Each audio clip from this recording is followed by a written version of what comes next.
Hindi, wait Sinend ko na yung payment. Sir, kuya, Sinend ko na yung payment. huwag niyo po bigay yung phone ko, please. Huwag niyo bigay. Ay, sinend ko na yung payment niyo. Huwag niyo bigay. Babasagin ko to. Okay, game sunod. So, Alam po yung Gcash mo. Number niyo po. nagkakabili yan to ng cellphone. 16 Inigkas na yung number. 647 8165. 8165. Ayan, nagkakabayaran na mga guys. Uy, may tsura si ate ha. Ang ganda. Ano po, ma'am? Ayan. Oh, nag-ano pa, nag-declare pa kung tama. Ayan daw. Nag-send na. Oh, Okay. sendan ni Kuya. Oh, okay daw, sige daw.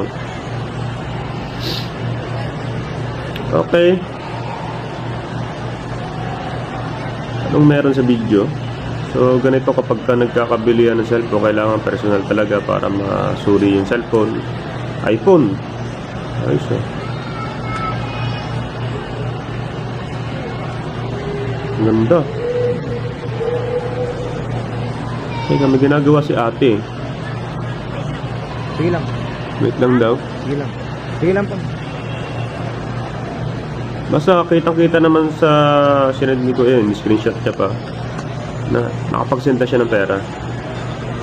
Ito yung Gcash. Sige po, sige po. Ba't kinuha yung cellphone? Wait lang daw.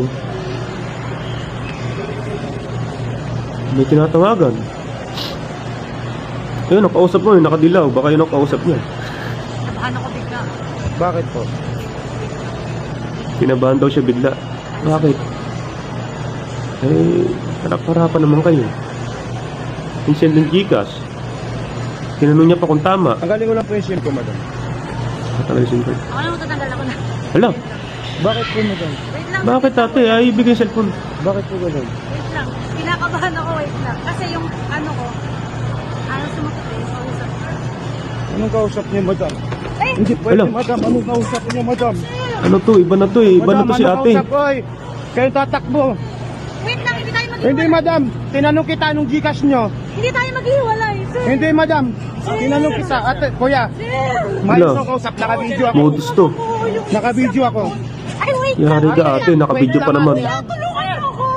Babasa. Kuya, ba? Ano po yan, ate? Wait ka lang, may pera. Madaya kayo, ate. Hindi, wait Sinend ko na yung payment. Sir! Kuya, Sinend ko na yung payment. Huwag niyo po bigay yung phone ko, please. Huwag niyo bigay. Ay, sinend ko na yung payment niyo. Huwag niyo bigay. Babasagin ko to. Okay. Wala. Nabayad na ako. Sasabihin niya. Sinungaling ka, ha? So, modus ang nangyari. Kitang-kita nyo naman. Tinanong yung Gcash number. Tapos, pinakita kung tama. Tama naman, pati yung pangalan ng lumabas, tama naman. Nag-send, okay, bigla na lang nagbago yung ano ng babae. Sayang ka ate.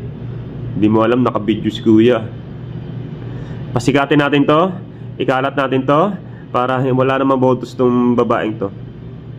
Panigurado, ano to eh. Hindi man natin nalaman yung mga nangyari nitong pagkatapos ng video na to. Panigurado, naghiwalay to. Walang naging kaso, walang naging kulong to. Sure ako. Baka binalik na lang ni ate yung pera o ano man. Ganun yung mangyayari niyan. Pero ikalat nyo to para maging alarma yung mga ibang tao na katulad ni ate. Baka matulad kayo dito. Mabuting gayahin niyo si kuya. Naka-ready yung cellphone kapag ka na bumibili kayo ng ganito, ha? Yun lang po. Alright.